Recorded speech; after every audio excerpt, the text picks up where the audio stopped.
ഉണ്ണായി വാര്യർ നഗർ അണിഞ്ഞൊരുങ്ങി. സംസ്ഥാന ടൂറിസ്റ്റ് വകുപ്പ്, ജില്ലാ ഭരണകൂടം, ഇരിങ്ങാലക്കുട നഗരസഭ, പറപ്പൂക്കര, പൊറത്തശ്ശേരി, കാരളം, കാട്ടൂർ, പടിയൂർ, പൂമംഗലം, വേളൂക്കര, മുരിയാട് ഗ്രാമപഞ്ചായത്തുകൾ എന്നിവയുടെ ആഭിമുഖ്യത്തിൽ സംഘടിപ്പിക്കുന്ന തനിമ സാംസ്കാരികോത്സവത്തിന്റെ വരവറിയിച്ച് നഗരത്തിൽ വർണ്ണാഭമായ ഘോഷയാത്ര നടന്നു. വിദ്യാർത്ഥികൾ, ജനമൈത്രി പോലീസ്, ജനപ്രതിനിധികൾ, കുടുംബശ്രീ സംഘങ്ങൾ എന്നിവ സാംസ്കാരിക ഘോഷയാത്രയിൽ പങ്കെടുത്തു.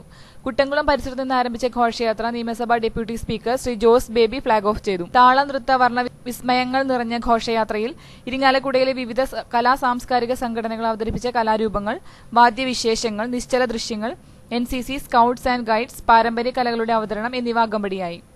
ഇരിങ്ങാലക്കുട ബസ് സ്റ്റാൻഡ്, ഠാണ വഴി മുനിസിപ്പൽ മൈതാനിയിലെ ഉണ്ണായി വാര്യർ നഗറിൽ ഘോഷയാത്ര സമാപിച്ചതിനെ തുടർന്ന് തനിമ ഏകാത്മക പ്രതിജ്ഞയെടുത്തു. കലാ, കായിക, സാഹിത്യ മത്സരങ്ങളുടെ സമ്മാനദാനവും നാടൻ കലകളുടെ അവതരണവും നടന്നു. 14 വൈകിട്ട് മന്ത്രി കോടിയേരി ബാലകൃഷ്ണൻ ഇരിങ്ങാലക്കുടയുടെ സാംസ്കാരിക പൈതൃകത്തിന്റെ വർണ്ണോത്സവത്തിന് തിരിതെളിക്കും.